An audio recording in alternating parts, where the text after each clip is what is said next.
কলারে চলে যাচ্ছি। Hello hello কলার, hello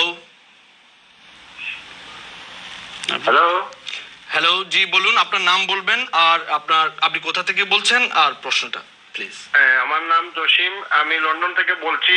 আমার প্রশ্নটা হলো ভাই, আমি আমার ফ্যামিলি আপনার এই দেশে আসছে 2011-তে, জি 17 এপ্রিল।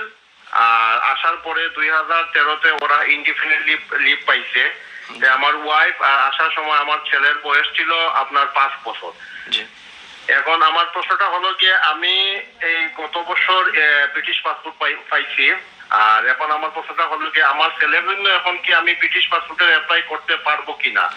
ধন্যবাদ আপনার। আর আচ্ছা জি, আর আমার মেয়ে হইছে এই দেশে, মেয়ের জন্য আমি কিভাবে ব্রিটিশ পাসপোর্ট অ্যাপ্লাই করব? মেয়ের জন্ম কবে হয়েছে আপনার? মেয়ে হইছে আপনার গত বছরের 24শে মে।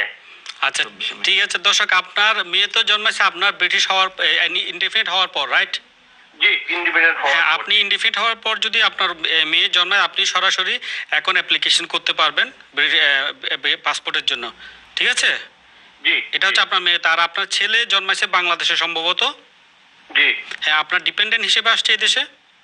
জি ডিপেন্ডেন্ট আমার। জি হ্যাঁ, আপনি যেহেতু আপনার ছেলে এই দেশে জন্মায় নেয়, তাহলে প্রথমে আপনার ছেলেকে আপনি ন্যাচারালাইজ করতে হবে। দ্যাট মিনস MN1 ফর্ম করে তাকে ন্যাচারালাইজ করতে হবে ফার্স্ট। না সরি, আপনি যেহেতু সে এখানে জন্মায় নেয়, তাকে আগে ইনডেফিনিট করতে হবে। দ্যাট মিনস তাকে পার্মানেন্ট ইন্ডিপেন্ডেন্ট লিভ পাইছে আপনার। ও পাই গেছে। কতদিন আগে পেয়েছে ও আপনার ছেলেটা? সে পাইছে আপনার 2013 মে মাসে। 2013 মে মাসে। হ্যাঁ, জি। তাহলে এখন তাহলে আপনি তার জন্য British MN1 form fill up করে তার জন্য অ্যাপ্লিকেশন করবেন। এটা 1 বছর হয়ে গেছে, হ্যাঁ, সেই কারণে 1 বছর হয়ে গেছে অলরেডি।